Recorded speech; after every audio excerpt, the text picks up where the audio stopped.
how to get the most from your Yoni steam is to work on whatever issues come up when you're sitting down. Like, don't use that time to be on your phone.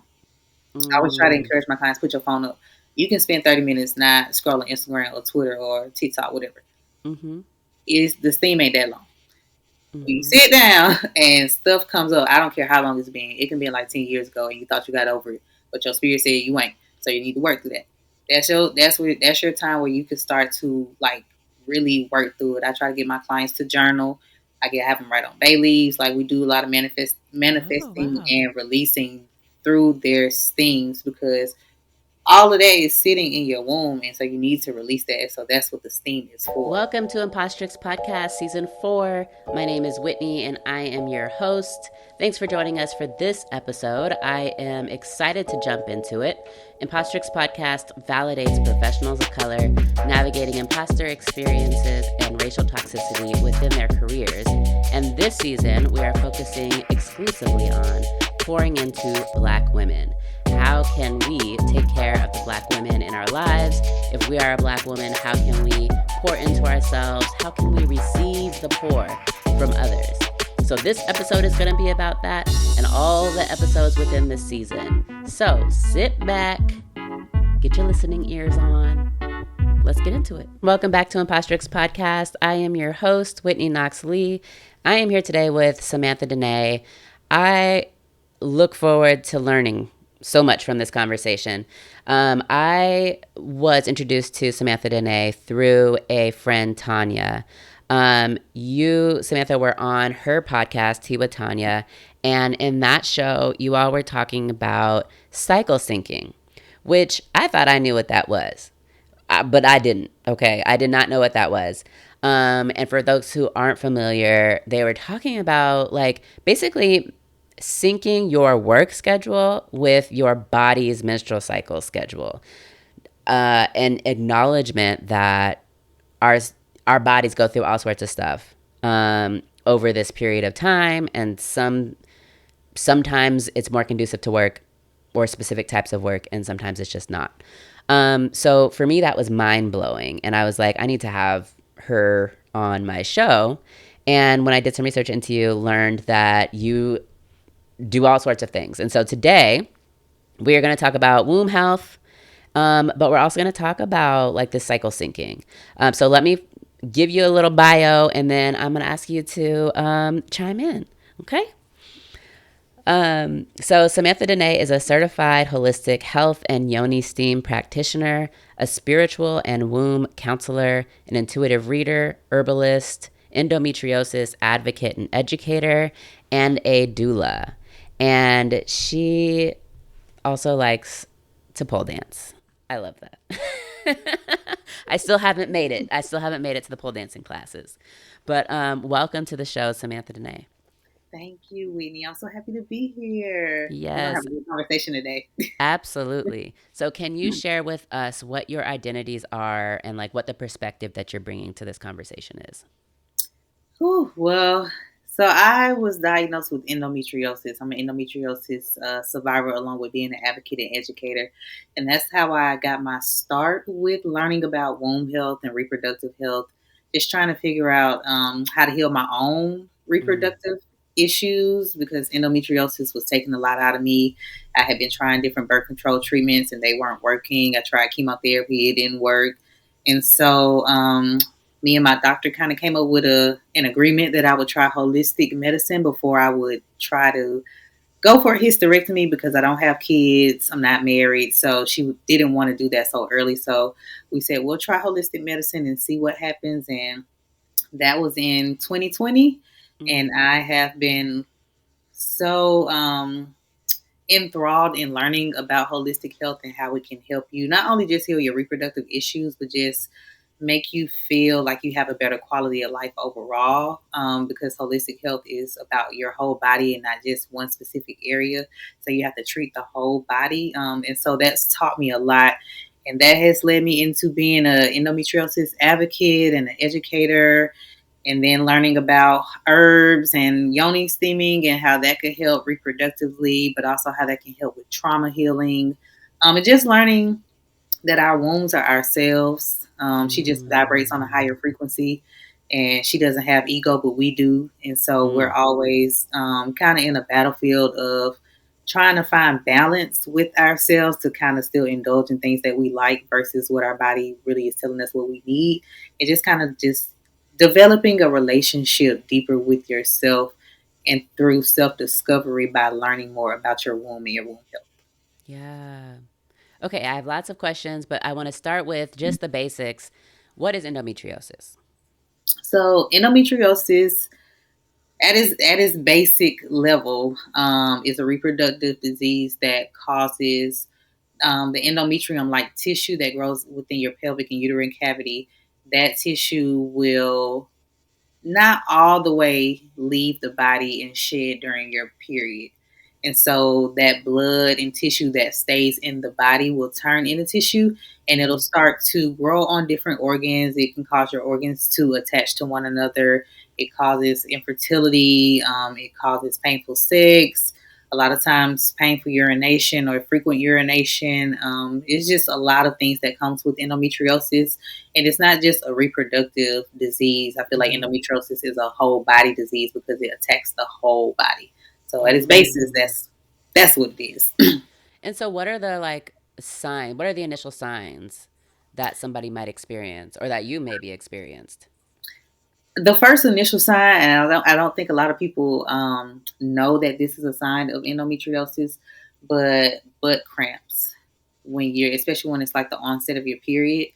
Um, those those are a tell sign of having endometriosis, and a lot of people don't talk about that. But also, I think when you go for your Pap smears Mm-hmm. or your annuals, as some people call them, if they're frequently abnormal, that is a sign that something's off. But also, if you have painful and debilitating periods, and sometimes you Mm. don't have to have painful Mm-hmm. periods because there are some women who have endometriosis and don't have really, really tough periods. But a lot of times, that's really a tail sign is if you're having really excruciating periods and they're prolonged, last, longer than 5 or 6 days. Um, we have flare ups. So a lot of times we have like pelvic pain, feels Mm. kind of like stabbing or dull or sharp pains in the Oh pelvic cavity no. and the pelvic area. Yeah, but they happen when it's not the time for your period. So in the other sides of the month, yeah, is when you will experience a lot of those flare ups, is what we call them. But those are usually your tail signs, and then also if you have painful sex, that is a sign that you maybe have endometriosis. Are we? Is this one of the kind of reproductive diseases that Black women and women of color are more likely to have? Because I know some of them are, but some of them aren't. Is this one of them? I won't say most likely to have, but we do have it because a lot of times people believe that Black women can't get endometriosis. What? Yeah, and so like if you go on certain websites for certain hospitals and they have kind of like a guide on what endometriosis could look like and what it could look like for people, they're gonna have listed like blonde, brunettes, white women within like a certain age range. They don't really acknowledge that Black women can get endometriosis, and that's why it takes us a little longer to get a diagnosis because they're gonna automatically assume it's fibroids, and then they Why? really But won't. what? It's because fibroids, Black women tend to experience fibroids more than other ethnic races, and so for whatever reason, their mind's going to go to fibroids first. And Mm. once you get an ultrasound done to see if you have fibroids, because at least from my knowledge, because things have changed Mm-hmm. technology wise. But you can't detect endometriosis through an ultrasound or like an X-ray, MRI, anything like Oh. that.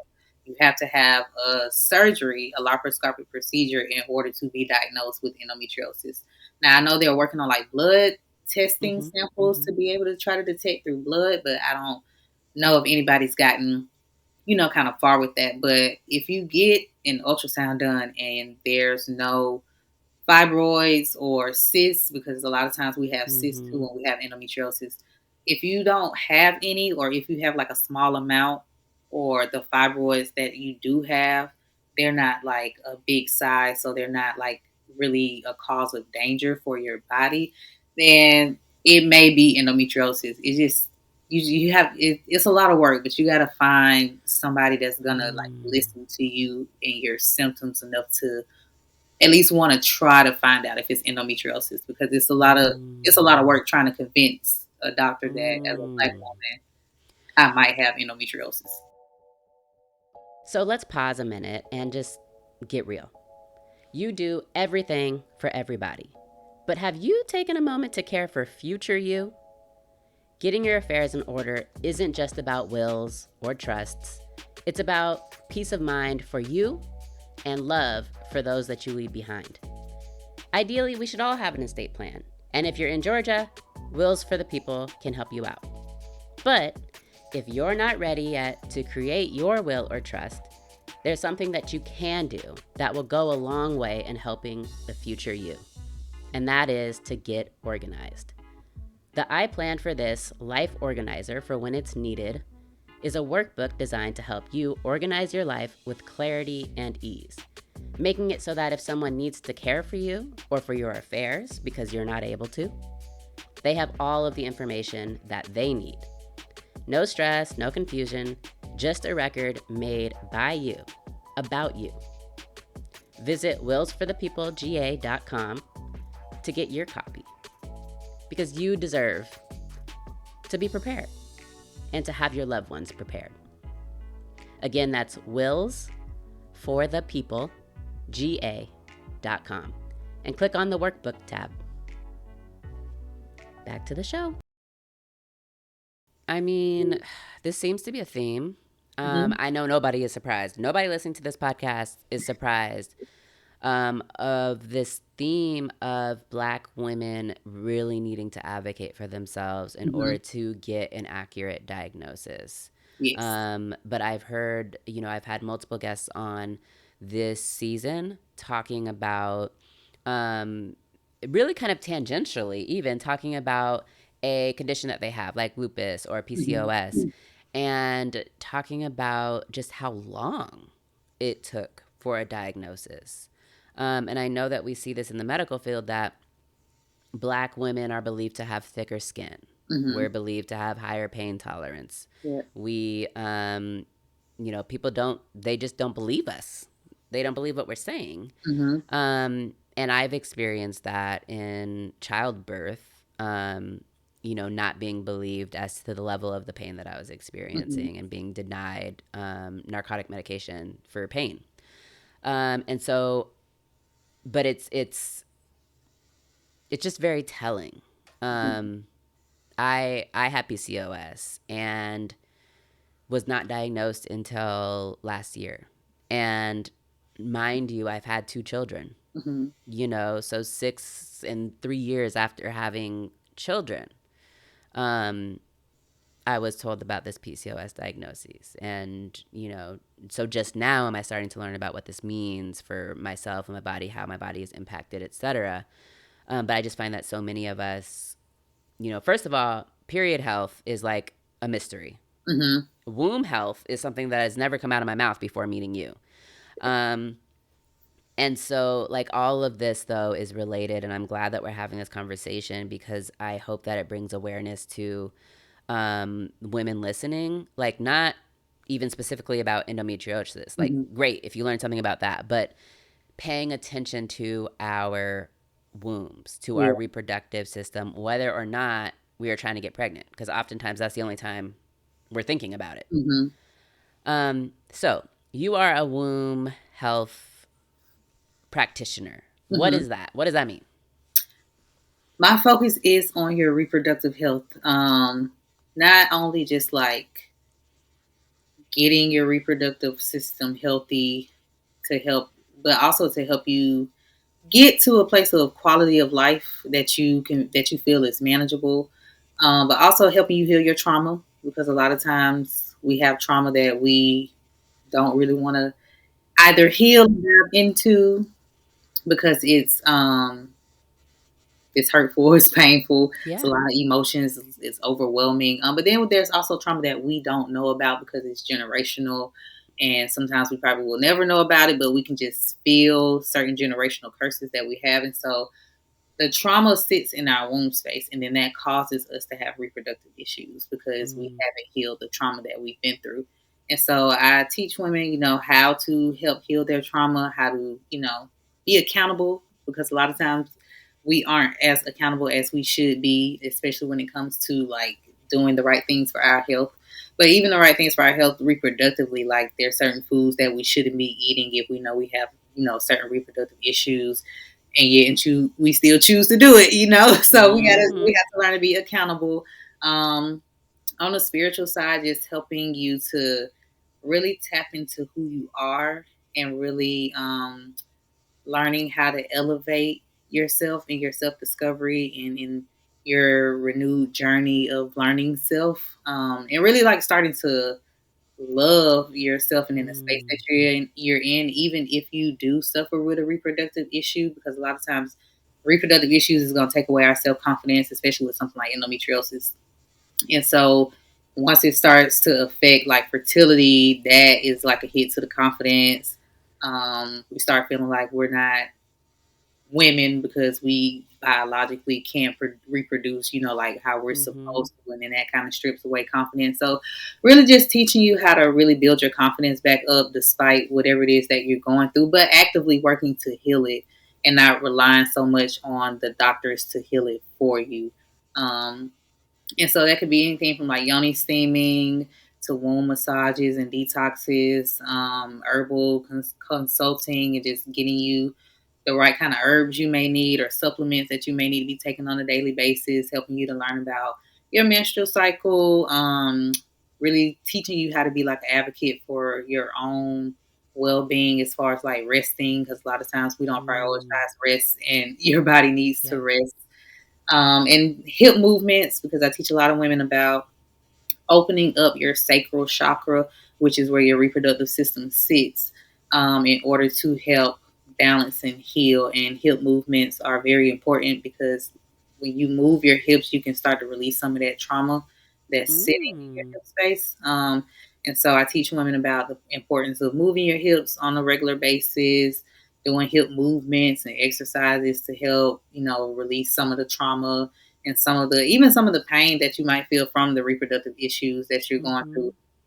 The hip movements can help with that. So it's a plethora of things, but all for the the elevation of you and your health, so that you can feel like you're at a manageable place, to be able to deal with certain things and not having to rely so much on Western medicine.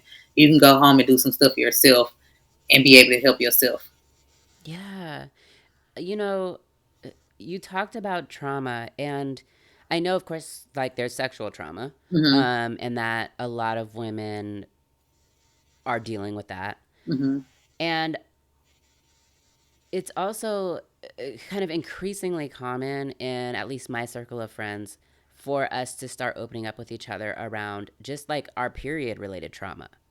Hmm. Like having, bled on clothes Hmm. publicly, or like having, to the lengths that we take when we're out in public, God forbid, with our Hmm. periods, because we have to Yeah. do all these things, wear, all sorts of different kinds of underwear and all, diapers and Mhm. thick pads and all the things.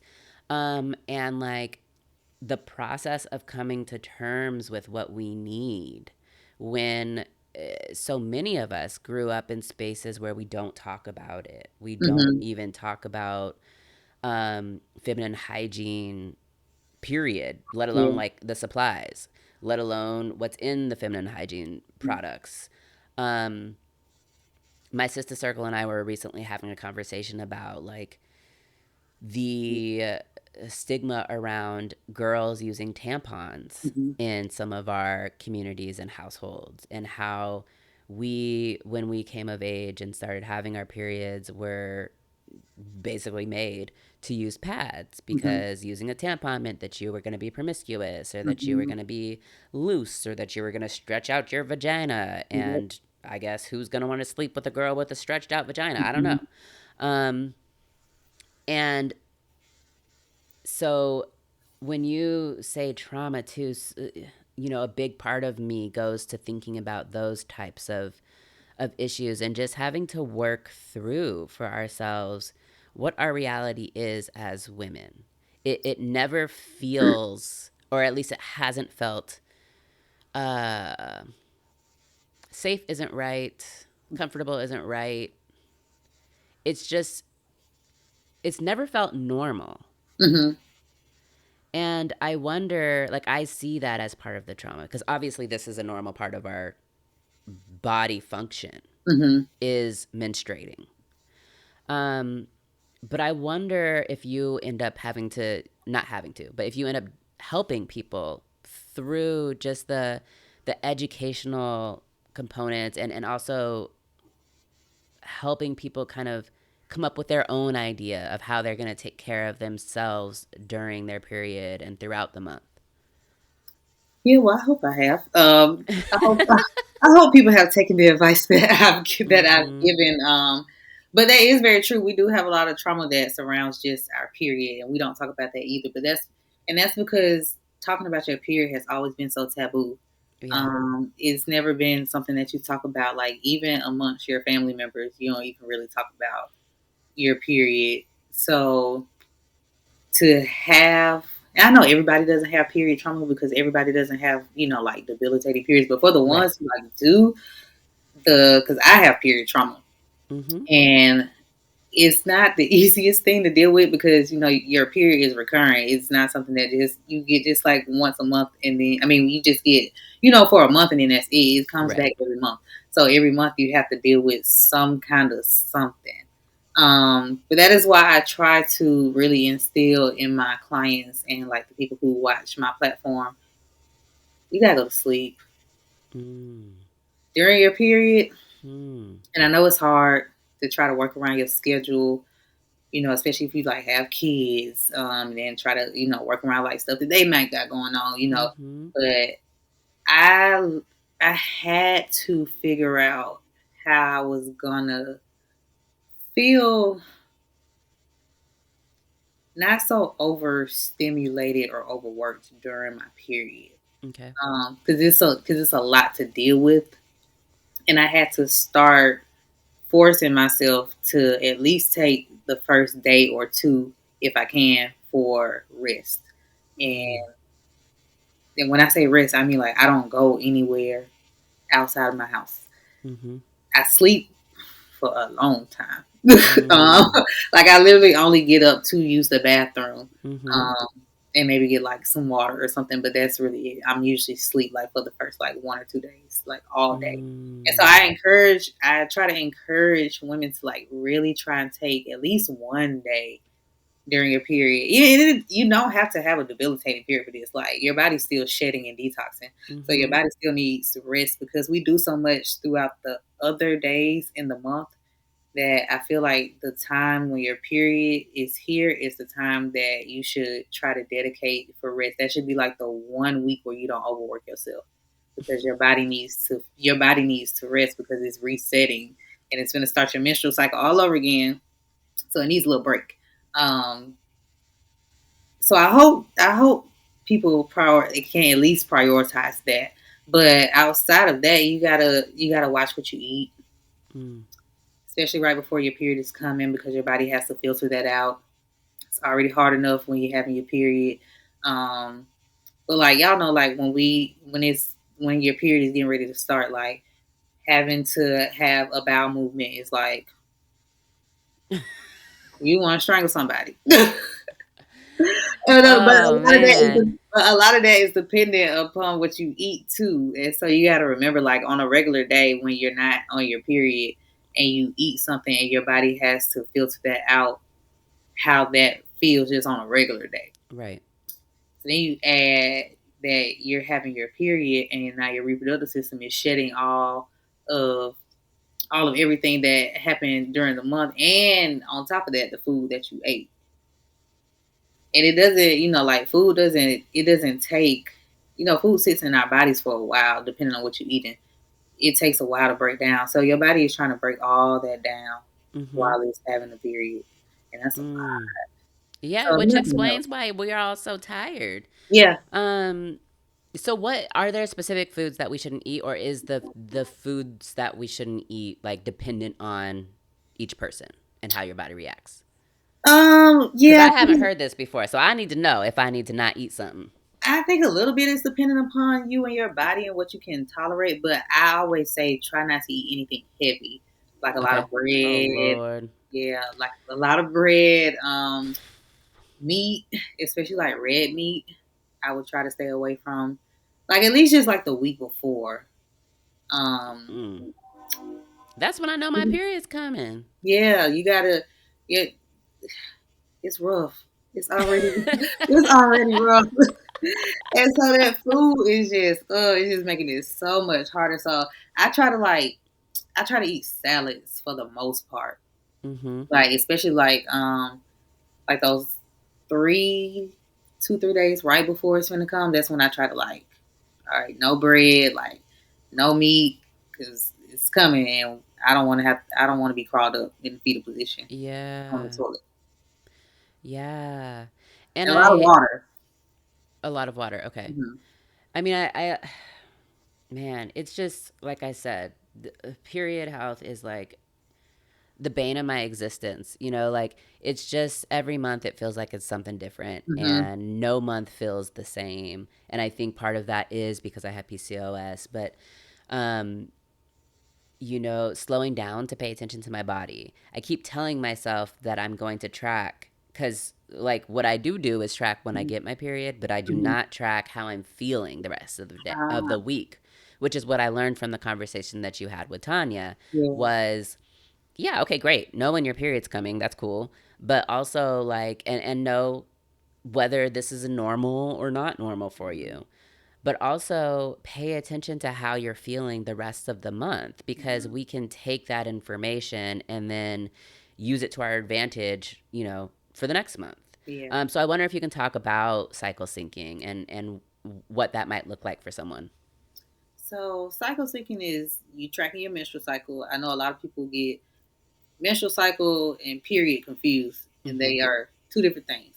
Mm-hmm. Your period is a phase within your menstrual cycle, but your menstrual cycle is a month long cycle that each week is a different phase hormonally, which is why as women we are like so up and down because depending on what week you're in for your menstrual cycle will determine emotionally how you are, physically how you're feeling, energetically how you're feeling. That's all kind of dependent upon where you are in your menstrual cycle. And so learning to cycle sync is really just you being more aware of, okay, this week I'm ovulating, and this is why I might feel extra ready to go because I'm Mm-hmm. ovulating. Or Mm-hmm. this might be why I'm having like sharp pains because there are some people who have ovulation pain Right. instead of feeling like the pleasurable effects of being in ovulation. Um, but also cycle seeking can include like sunflower seeds, pumpkin seeds, just different type of seeds that you can eat depending upon where you are in your menstrual cycle, which will Hmm. help to balance your body, especially nutrition wise. And then also learning if you're a person who does like physical activity, because everybody Mm-hmm. does. But like if you're somebody who does physical activity, depending on where you are in your cycle, will depend upon how strenuous of exercising you Ah. might need to do. Because like I've been tracking exercising with my menstrual cycle to know like depending on which week I am will depend on how sweaty I am or how tired I am or how well Mm. I do on pole. Mm-hmm. It just depends on where I am in my menstrual cycle. But all of that all of that ties back to your hormones because outside of just estrogen, because a lot of people just think it's just estrogen. It's not Yeah. just estrogen. There's progesterone. There's testosterone. It's a lot of different factors when it comes to what makes up all the hormones for your menstrual cycle. But knowing what phases you are in the week will really help you to start understanding why you feel the way you do in certain times. Even in certain times of the day, your menstrual cycle can tell you that. Mm. Hmm. So what types of, well, I guess, I mean, you gave us some ideas. I'm just thinking about like, if I'm going to track my entire menstrual cycle, Hmm. like part of it is I don't know what I'm supposed to be paying attention to. So, okay, energy level, it sounds Hmm. like, Yeah. and fatigue, Hmm. um, horniness, Yeah. perhaps. Hmm. Um, what else? I mean, Um, like skin changes. Is that a yeah. thing to track? Some, sometimes depending on how the type of skin you have, yes, it can change or vary depending on where you are in your menstrual cycle. Like when you're on your period. I know like some people do like the skin peeling when Mm-hmm. they're menstruating. Mm. But that I have never done that before, but my skin doesn't peel or feel flaky when I'm having my period. Only on my lips, but not Interesting. on my entire face. My face might feel a little dry, but my lips are the only thing that really feel flaky. Huh. What I will say for you to start tracking your menstrual cycle is to first of all like know the phases. So there's 4 phases of your menstrual cycle, and in the first, there's 2 phases that coincide together. So from day 1 to day 7, that is your menstruation period phase. But also during day 1 through day 14, I'm sorry, through day 13, that is your follicular phase. At day 14 is your ovulation, and then 15 to 30 is your luteal phase. And so, learning all of those phases and what they mean will be able to help you kind of start tracking emotionally and mentally and physically where you are and why you are. So, like for instance, with me, when I am in my when I'm in my luteal phase, before my period starts, I get very narcoleptic. I can't Mm. stay awake to save my life. Like we could be having a whole conversation, and I am literally falling Wow. But that's like 2 weeks asleep, of time. killing me. Yeah, yeah, I know, killing me. Because my Dang. menstrual cycle is 24 days. So every Oh my 24 days, gosh. so every 24 days, I have a Oh my period. gosh. Exactly, and That's the so worst. exactly because 24 days that sound like it's a, That's no time at all. but it sound in theory it kind of sound like it's a little bit of time because it's almost a month, but it's not. Like that's literally I have a period for 5 days, and then 24 days later it's gonna come back. Like Mm-mm-mm. Mm-mm. That's it comes wild. back so fast, and so like energy wise, like, and it might not even hit me until I look at the calendar and think about it for real. But like I will be so exhausted, and I'll think about like what did I do today or like throughout the week for me to be so tired, and now I'll look at the calendar, and then I'll think to myself, like when your period coming, and then I'll be like, oh, no wonder I'm tired. Cause my period Mm-hmm. gonna come in like a week and a half. No wonder I'm exhausted. Even like appetite wise, I'm like a fat girl the week before my period. So Right. That's what I'm saying. How am I yeah, not supposed to eat the things? exactly. So during that luteal phase, like I can eat so much. I am amazed at how much food I can eat in just that one week. But let it be 2 days before my period, I'm not hungry at all. Especially the day before, I'm not hungry. But my ovulation week, I don't eat like that. Hmm. I don't have a big appetite during ovulation. I Interesting. just only have a big appetite during my follicular phase after my period is gone off. So like that last half of my follicular phase, but that's because I don't eat a whole lot during my period either. So Hmm. I'm hungry during that phase, and then I'm hungry during my luteal phase, and so that's when I eat the most. But I don't eat a lot during the rest of my menstrual cycle. I don't have a big appetite like that. Interesting. Okay, so Mm-hmm. tracking my hunger levels because Mm-hmm. I don't know. I mean, I know that, and also you said narcoleptic. My friend Jordan, shout out to Jordan. She says that she's convinced that that I have narcolepsy because I'm always falling asleep, and I'm like, you tripping? Yeah, But I will it's say, hormones. It's yeah, probably hormones. right. I will say, and especially, I try not to have heavy carb lunches Hmm. because then I'm gonna fall asleep. Yeah, and I Like, was just about to say that. I was about to say for all women, just about. we all feel that slump. I made a video about this. We all have like that afternoon slump where around somewhere between like 1 to 3, we get extremely, extremely tired. But it's Mm-hmm. because of hormones. It's because, um, oh, what is that hormone? The sleep hormone, melatonin. It's when the Yeah, I was gonna melatonin. say serotonin, but I was like, that's a happy one. So your melatonin will start to drop around that time of the day. And because it's starting to drop, our body is thinking that it's time to go to sleep, Mm-hmm. which is why we get so tired in the beginning of the afternoon. Right around lunch is where we start to feel a little like it's time to go to sleep. Just for like, I just need like 20 minutes of a nap. But see, men don't go through that because they don't, their hormones are linear. So it's just, Hmm. it's like a straight line for them. It's not up and down like how it is for us, which is why we are all over the place a lot of times because our hormone levels are up and down depending on where you at in your cycle and depending on the time of day sometimes. Mm-hmm. So Yeah, don't give me like a webinar to watch at mhm, 1:30. I will be yeah, asleep. I Even would be if asleep.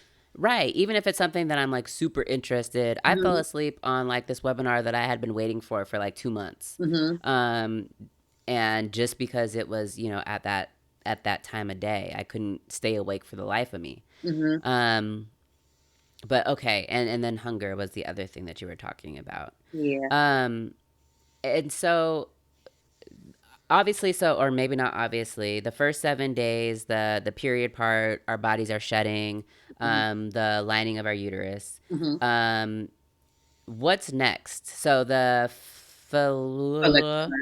okay, follicular, our body is rebuilding Yes. that lining. Okay. Hmm. And then ovulation, like we got an egg, the egg drops. Hmm. And then the luteal phase, we're just waiting for it to be Waiting to see if it's, fertilized.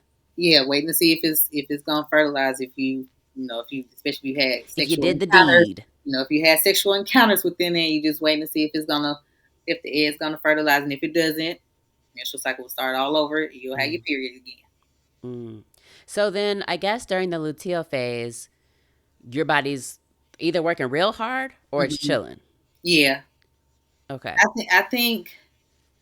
I think that's dependent upon the person, Oh, but I think more so it's gonna be working hard because it's trying to fertilize an egg and right. it might not have an egg to fertilize, and then that's when you start to feel like Mm. hormonally certain things will start to either drop or rise, like temperature, and that was like Ah, yeah. depending upon your testosterone Yeah. levels and things. So it's doing the Hmm. work. Yeah, yeah. Okay. So I have questions about the womb healing. Hmm. You talked about moving your hips and you've talked about Yoni steams. Can you tell us a little bit more about Yoni steams? I Yeah. have had one experience with it and I am never doing it again. Uh, Oh no. when I tell you my badge was so burnt up, They like did it it wrong. was They did it wrong. so painful. You went to Um, somebody and got something and got it done. did I what, huh? You went to someone and Yes, me they and my did it sister wrong. circle. We went to the Korean bathhouse and we Thank all you. were in a There room. you go, right there. Korean. We were all in a room sitting over these, Mm-mm. like it felt like that water was boiling. It, Like when it I yeah, it say, probably was boiling, and that is no. It's not supposed to be boiling to where it feels like your vagina is getting burned off. look, my vagina was in literal I hell. know it. I'm sure because I've sat on water and it's boiling hot just to see like how much of a temperature I can withstand. Mm-mm. Okay, so what should it Mm-mm. what should it be like? So For those of us who don't know. for y'all who don't know, so I'm gonna explain what yoni steaming is for y'all who don't know. So basically, so yoni steaming at its basis is like making tea. You boil water and you put the herbs in that are tailored to your reproductive issues. If you have any, you don't have to have any reproductive issues to steam. But you put your herbs in, you let the herbs steep, and you sit on a chair that has a hole in it, and you will feel the steam rise from the pot, and it will penetrate through your vaginal cavity. It is supposed to feel like a sauna for the vagina. That's what I tell my clients. It feels like a Mm. sauna for the vagina.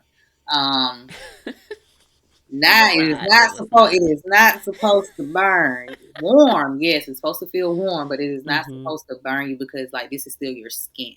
And so you don't want it to Yes. burn, which is why I said when you said Korean basketball, that was it right there. So it's supposed to be at a temp, and you can tell your practitioner too, like it's too hot because everybody's body doesn't withstand the same temperature. Like I have some women who can sit on the pot and I have it at 180 degrees, but they can't take it at 210 or 250, and I can go to at least 250.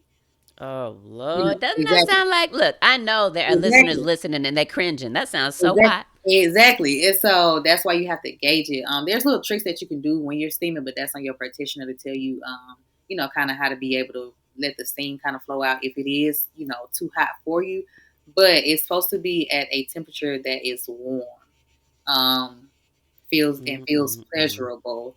But when you're sitting on the pot, I made a video about this. But when you're sitting on the pot, it's not just about steaming to help you with your reproductive issues, because yes, steaming is good to help reproductively, like it will help to shrink fibroids and cysts, it'll help to shrink hemorrhoids, it'll help to start to move some of that stagnant blood flow that sits in your uterine cavity and that tissue that's sitting there. It'll help to start move all of that so we can kind of shed out the body.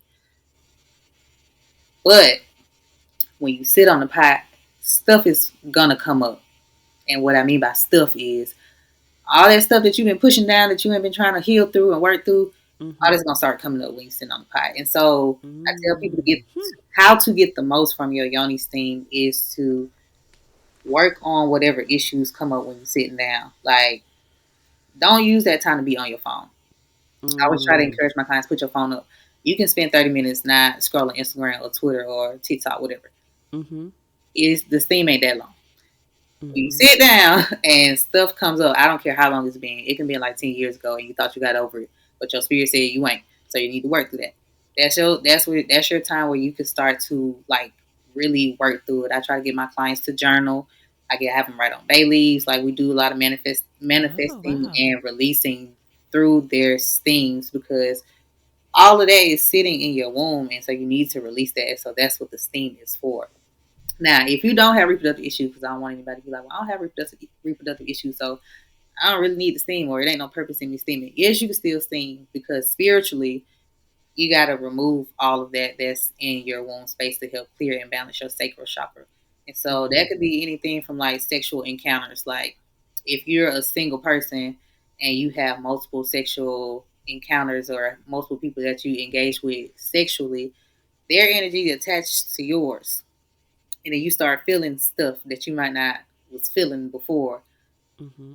That could be from the energy that you got from the person that you were sexually intimate with, or it could be from a person that they were sexually intimate with, and then the energy just transferred to you. So you might be somebody who wakes up real happy every day, and then you had a sexual encounter with somebody, and then all of a sudden you woke up sad. Well, that could be the energy that just transferred, because he was probably sad, or he might have dealt with somebody who was sad, and then all of that just transferred. So the steam is to help to remove all of that out of your energy field, because you want to call back your own energy.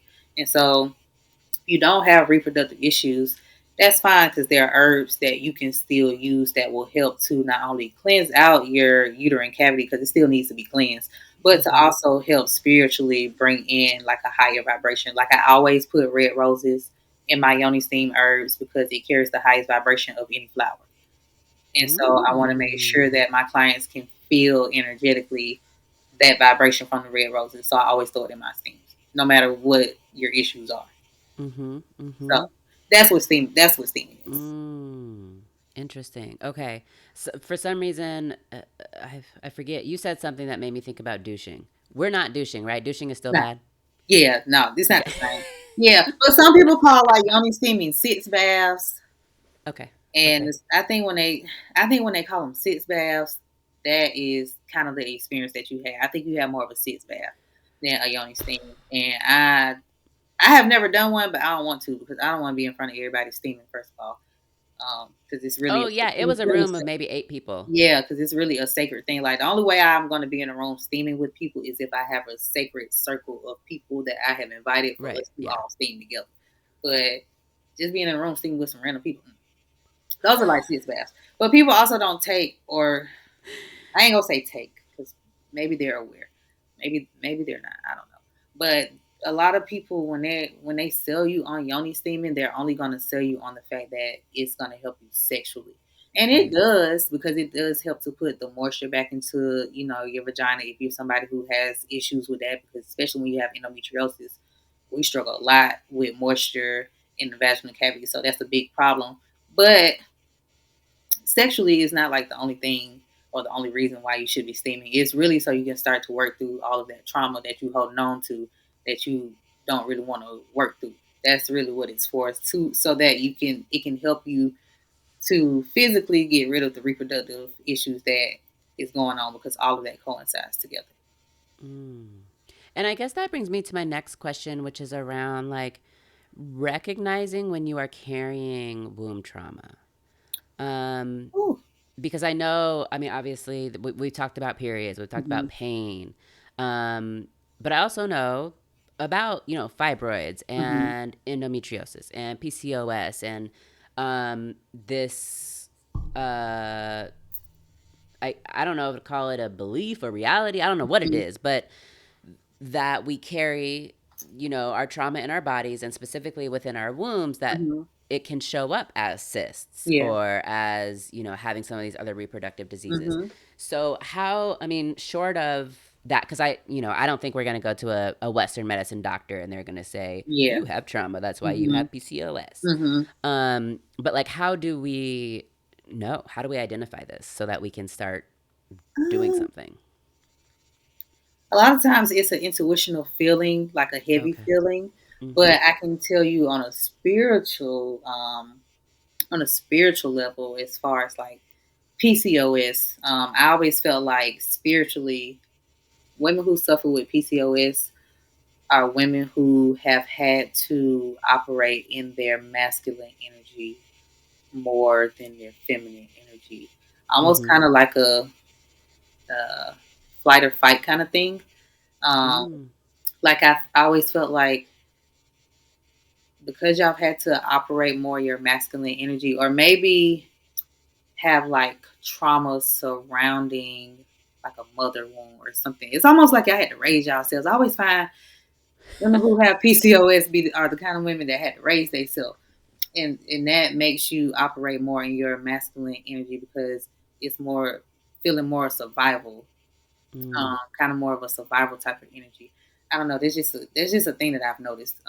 But I don't know if that's like true or not. But it's just Right. something that Yeah. I've noticed. But like me and women I know who have like endometriosis, because we produce a lot more estrogen. I feel like, not to say that we operate more in our feminine energy, but more in our feminine energy where we, how do I put this? A mother wound too, but a different side of a mother wound on an emotional kind of level.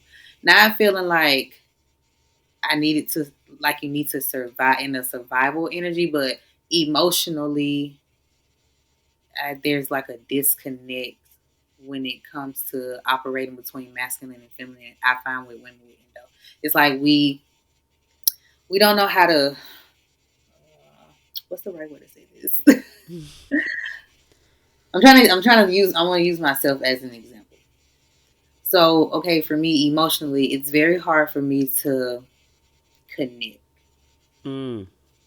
I got a lot of like walls and Yeah. boundaries and stuff built up. Yeah. A lot of that is because I was sick.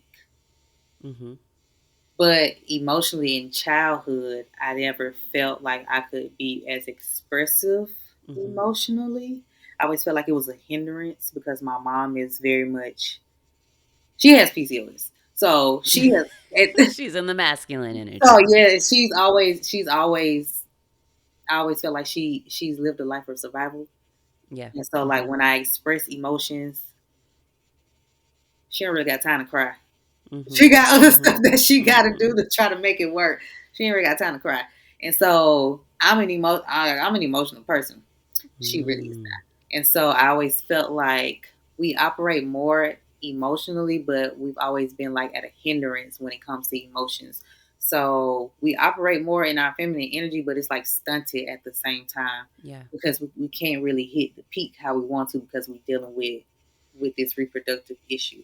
Now, like I said, don't quote me. Like that's just how I Yeah. have, Yeah. have spiritually interpreted going through my trauma healing because I've had to learn. I've had to learn now how to be expressive with my emotions because I didn't learn how to not be expressive in them because I've had to do that all my life. So now I had to learn if I if I cry, it's okay. I used to be Yeah. one of those people that like I had to force myself not to cry because I felt like it was a sign of weakness. But I need to cry. Like when I feel it, Yeah. I have to release it because if I don't, then I feel it in my womb. Like all of my stress Oh goes to my wow. womb. Like I know there's some people Interesting. who like their stress is in their shoulders or like in Yeah. their neck or in their back. Mine goes to my womb. So everything stress level that I feel, I always feel it in my womb first. And I Hmm. feel like a lot of women probably feel it in their womb first, but we aren't as aware that it's happening. So we don't really know that it's stress or it's our body trying to signal to us that we might be in fight or flight mode. Because my body tries to tell me that too Mm. when I get there, but it tells me Mm-hmm. through my womb. Mm. So a couple of things came up for me. First, you're like, I don't know, the third or fourth person that I've spoken to on this show this season to bring up feminine and masculine energy. Mm-hmm. And each time it has been around mm, part of pouring into ourselves as Black women Mm-hmm. is allowing our feminine energy to, I don't know, manifest. Mm-hmm. And as someone who is like a control freak, as someone who is, um, I don't know, an extrovert, I'm very out there. Like I do feel like I operate a lot in my masculine Mm-hmm. energy. But the first time I was, hearing about this, I was kind of like, I don't like when we use that language. I Mm-hmm. don't like, what are you talking about? What are you talking about?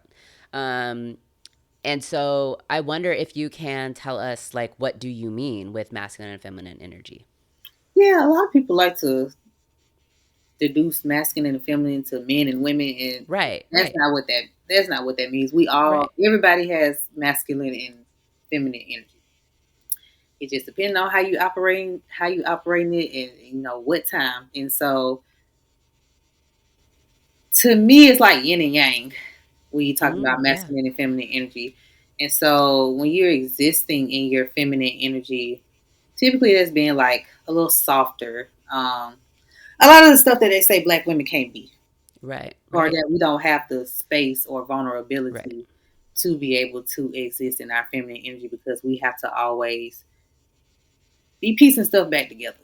You know, we always Fixing have, stuff. Yeah, yeah, we always got to be fixing stuff. We always have to be doing stuff for other people for the greater good of the collective as yeah. a whole. And so that is prevents a lot of us from operating in our natural feminine energy. And that's just really just existing a lot of times and just knowing like I am a divine feminine and like my job is to exist really. But also understanding like I'm soft, and what I mean by soft is like not coming not coming off as aggressive. Mm. Like that's more to me of operating like masculine energy, which we have to operate there because a lot of times we in fight or flight mode. Yeah, it's safety. Yeah, and so we don't have the chance to just sit and be vulnerable enough to exist just in feminine energy only because we got to take care of everything. And so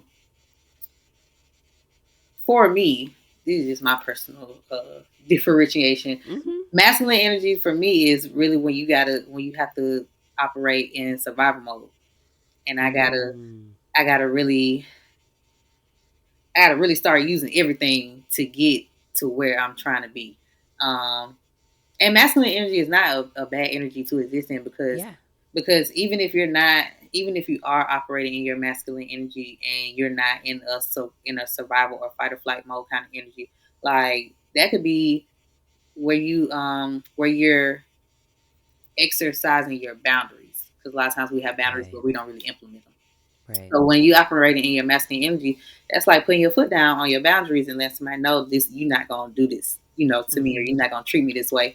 Or when you have to really like put your big girl panties on and stick your Mm-hmm. chest out and go talk to somebody about a job or something, and you deserve this position, or you trying to get yourself asserted and put yourself in a more powerful position. I feel like that's when you're operating more in your masculine energy, but you can still dab a bit of feminine energy on it too now.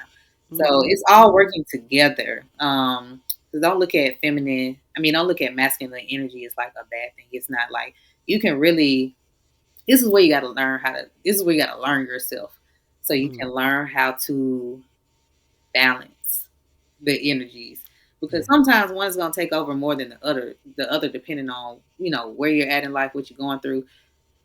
But they both can exist together and exist quite nicely together if you understand yourself and how Yeah. to operate those energies.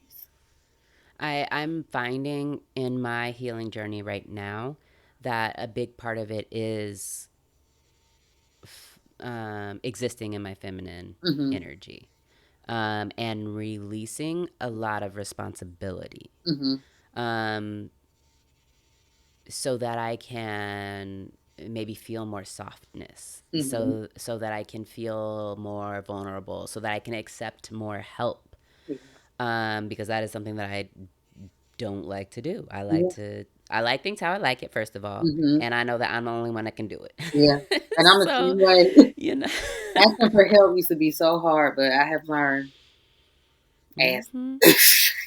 Yep, yep. So yeah, and I like the image of the yin and yang, for that, because I can see how I need both Mhm. to feel balanced and to Mhm. feel grounded, in my existence. Mhm. Absolutely. Wow. Well, thank you so much for this conversation. It's been really interesting. I am definitely going to challenge myself to start syncing. Well, first tracking Mhm. my entire menstrual cycle, so then I can start syncing, Yeah. because I think that I could get a lot of that. And I'm at the point in my career where I have flexibility with my schedule. So Mhm. because I work for myself, like, I Mhm. actually can do that. Yeah. Um, do you have recommendations for like apps or tools that you use, or do you just any old app? I like what is the period? I think it's called period. Hold on, my phone's right here. Oh, Clue. The Clue app. Oh, Clue. Okay. Yeah. So I like the Clue app.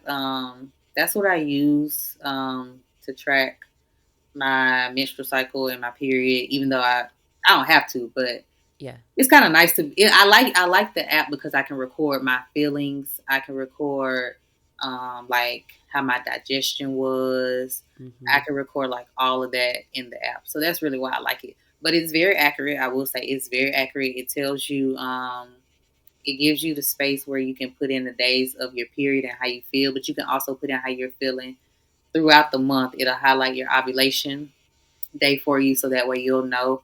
But like if you have like breast tenderness, like I get breast tenderness when I'm ovulating, I can Mm-hmm. put that. I can go on the app and I can track that for the day that I had breast tenderness for like a week straight, but I got breast tenderness because I'm ovulating. So that way Yeah. you'll start to be able to know why you feel certain ways in certain weeks of the month. Mm-hmm. And that's why I like the app. But I also encourage you to like write it down. That way so that you'll know, especially for those who kind of has the same period or menstrual clock around, like the same time every month.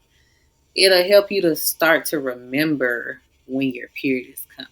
Because I meet a Mm-hmm. lot of people, they don't know when it's coming. It might come the same time or around the same time every month, but even still, they don't know when it's coming. Mm-hmm. And so that'll help you to be able to remember at least when your period comes. And then that way you can put together the rest of the weeks for the menstrual cycle. And if it's hard to do that, like to keep up with your period, look at the moon cycle that your period starts in. And Mm. at least for a few months, it'll at least be in that cycle, Interesting. Okay. in that moon phase for at least a few months. Excuse me. And it'll change because our periods is like the moon is very reflective of the moon. So eventually your period is gonna change. Your cycle is gonna change. So it's not gonna be the same cycle in the same days every month. Eventually it's gonna change. Like I have my menstrual cycle switches like I feel like every 4 to 6 months it Oh switches. Lord. Yeah, See, no wonder it feels like yeah, ain't nothing ever yeah. the So same. like my period might stay during the beginning of the month for like 6 months. After that, it's gonna switch to a different week, and then the menstrual cycle for me is gonna change in days.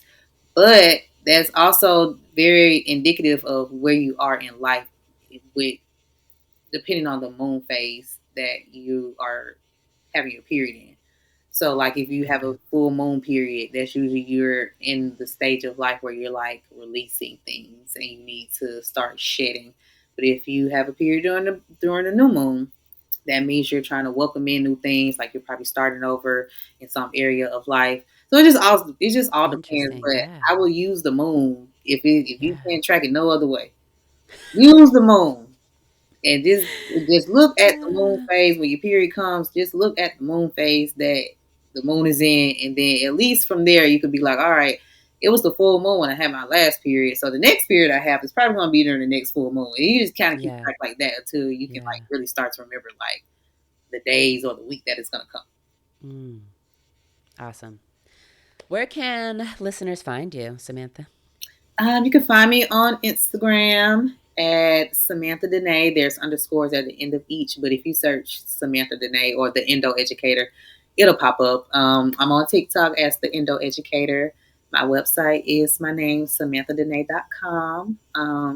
If y'all have any questions, you can send me a DM. I am pretty responsive. If you're in the Atlanta area, I do womb treatments and holistic services. So if you want to get a Yoni steam or a womb detox or a womb massage or Reiki, well, I do Reiki's virtual too, so you can always book a Reiki appointment. But if you want to get any kind of those services, I do massaging on the side, so I do full body massages. So I always encourage people to get full body massages, especially if it's the onset or during your period, because that helps to alleviate a lot of the cramping that you can feel during your period if you Mm. get a body massage, because it helps to Mm. move the energy and the blood flow around so it can start circulating better.